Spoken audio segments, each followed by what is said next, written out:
मैंने सोचा था कि यहाँ पे साड़ियाँ बहुत महंगी होंगी, लेकिन ऐसा नहीं है। यहाँ पे साड़ियों के रेट बहुत रिजनेबल हैं। ये 1000-1200 की साड़ी मुझे बहुत पसंद आई है।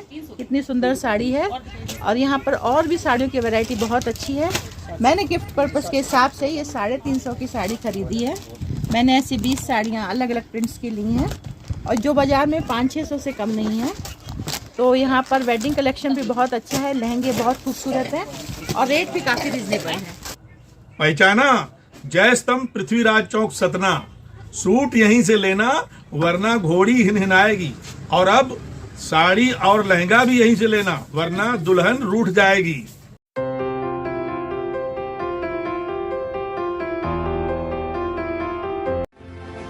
इस खबर के प्रायोजक हैं पूजा श्री डिटर्जेंट पाउडर व केक। फ्लोरा में स्वाद है, क्वालिटी है, सबसे बेस्ट क्वालिटी इतने दिन से मेंटेन किए हुए, जबरदस्त। फ्लोरा चाय एक नंबर लगती है, कड़क है चाय, बहुत अच्छा फ्लेवर है, यानी पीने में बहुत स्वाद आता है।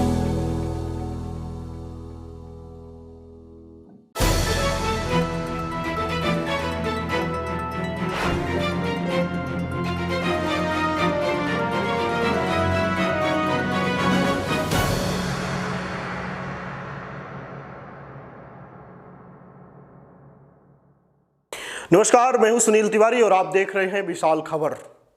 लगातार व्यापारी और युवा किस तरह से परेशान होते हैं, कई बार प्रशासनिक स्थितियों से, कई बार खुद की परिस्थितियों से। बहुत से युवा जब परेशान होते हैं तो वो नशे के गिरफ्त में आ जाते हैं। पर हमारे बिरसिंहपुर क्षेत्र में बहुत से ऐसे युवा हैं जो अपना खुद का रोजगार कर रहे हैं, और अगर हम इन्हें ये कहें कि ये सफल व्यापारी हैं तो गलत नहीं होगा। और हम ऐसे ही सफल व्यापारियों की एक मुहिम चला करके उनसे बातचीत करते हैं, उनका इंटरव्यू करते हैं। हमारे इस इंटरव्यू का उद्देश्य, हमारी इस बातचीत का उद्देश्य उनके व्यापार का कहीं ना कहीं समर्थन के साथ साथ, उनको प्रोत्साहित करने के साथ साथ ये भी दिखाना है कि ऐसे युवा, ऐसे व्यापारी जो हतोत्साहित होते हैं, उन्हें नहीं होना चाहिए और उन्हें अपने कार्य पर लगातार लगे रहना चाहिए। निश्चित तौर पर एक दिन सफलता मिलेगी और हमारे साथ ऐसे ही युवा व्यापारी, अन्य व्यापारी सब जुड़ेंगे और हम उन्हें दिखाएंगे। इससे उनका प्रचार भी होगा, इससे उन्हें उत्साह भी मिलेगा काम करने के लिए। और मुझे लगता है कि ऐसे व्यापारियों से, उन सभी हतोत्साहित व्यापारियों को, युवाओं को, खासकर जो नशे की गिरफ्त में हैं, उनको सीख लेनी चाहिए और अपना एक ऐसा फील्ड बनाना चाहिए जिसमें वो एक बेहतर काम कर सके। ऐसे ही हमारे साथ युवा हैं, हमारे साथ प्रमोद पांडे हैं बिरसिंहपुर के, इनका प्रियांशी मैरिज गार्डन है और ये खुद काम के साथ साथ वहां कई लोगों को जो है रोजगार दे रहे हैं। किस तरह से काम कर रहे हैं बेहतर और कैसे लगातार करते आ रहे हैं, क्या इनकी पूरी कहानी रही, हम इनसे बातचीत करेंगे। पिछले दिनों हमने इनसे बातचीत की और हम इनसे पूरी बातचीत का सिलसिला आपको सुनाते हैं। आप पूरी बात को सुनिए। धन्यवाद। विशाल खबर और हमारे युवा कार्यक्रम में आज हमारे साथ हैं बिरसिंहपुर के जाने माने युवा प्रमोद पांडे जी। प्रमोद पांडे अपनी पढ़ाई के बाद अपना खुद का गार्डन चला रहे हैं, प्रियांशी मैरिज गार्डन। आज हम उनके गार्डन में हैं और किस तरह युवाओं के लिए मोटिवेशन कर रहे हैं, लगातार समाज सेवा, कभी गौ सेवा, कभी दुनिया भर की तमाम सेवाएं करते हैं। और जब भी इनके मैरिज गार्डन में आते हैं कोई भी, लगातार कई बार अगर कोई अपनी व्यथा बताता है, कथा बताता है और कोई गरीबी की स्थितियाँ होती हैं तो जितनी मदद जिस प्रकार से कर सकते हैं करते हैं। निश्चित तौर पे हमने पिछले अंकों में भी यही कहा था कि जिस तरह से युवा नशे की गिरफ्त में हो रहे हैं, आपराधिक दुनिया की ओर जा रहे हैं, मुझे लगता है ऐसे युवाओं से हमें सीखना चाहिए और सभी युवाओं को सीखना चाहिए और कुछ न कुछ अपना कार्य करना चाहिए। ऐसे युवा हैं जो खुद का व्यापार कर रहे हैं और साथ में कई लोगों को रोजगार भी दे रहे हैं। हम उनसे सीधा बात करेंगे। तो प्रमोद भी, आपका स्वागत है विशाल खबर में। सुनील भैया, आपका बहुत बहुत स्वागत है। क्या कहेंगे, आपने कहाँ तक पढ़ाई की और फिर इस व्यवसाय में कैसे आए? मैंने बीकॉम किया, बीकॉम करने के बाद पीजीडीसीए किया। पीजीडीसीए करने के बाद मैंने बैंक में जॉब किया, इलाहाबाद बैंक में। फिर उसके बाद जॉब छोड़ने के बाद मैं चला गया बेंगलोर 2007 में। तो मैंने 2018 तक मैंने बेंगलोर में जॉब किया। उसके बाद मेरी वाइफ गवर्नमेंट टीचर हो गई यहाँ पर, तो वहाँ से मेरे को जॉब छोड़ना पड़ा। मैं वापस जॉब छोड़ के यहाँ पे आया।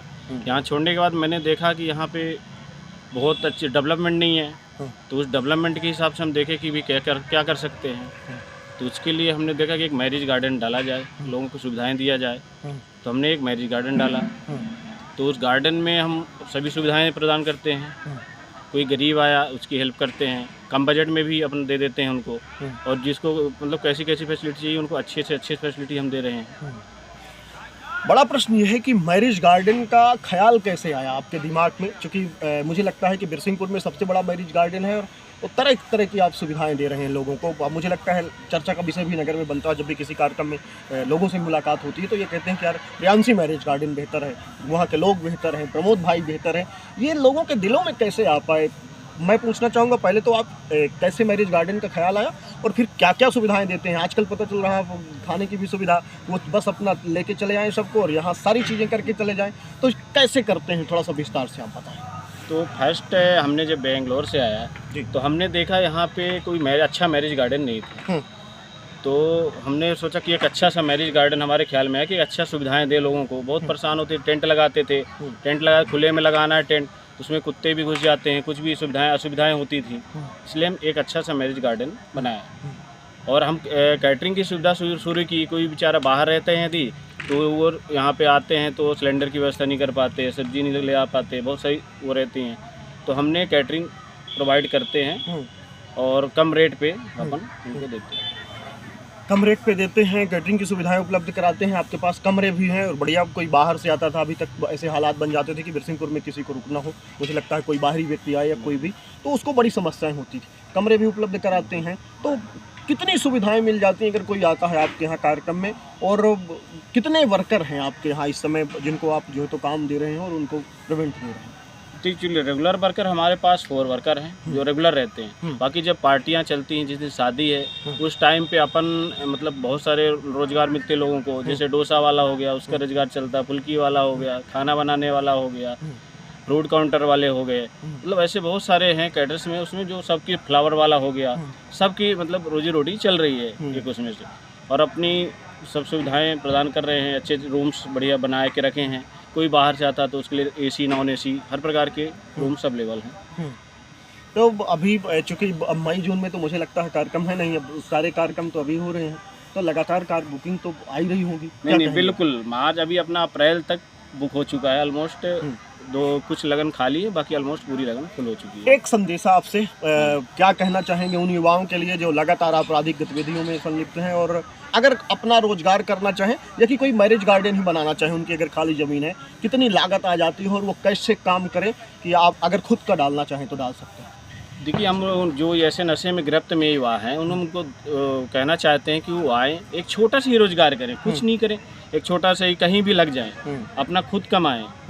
और एक मैरिज गार्डन बनाने के लिए मिनिमम 20-25 लाख आएगा यदि खुद की ज़मीन है तो।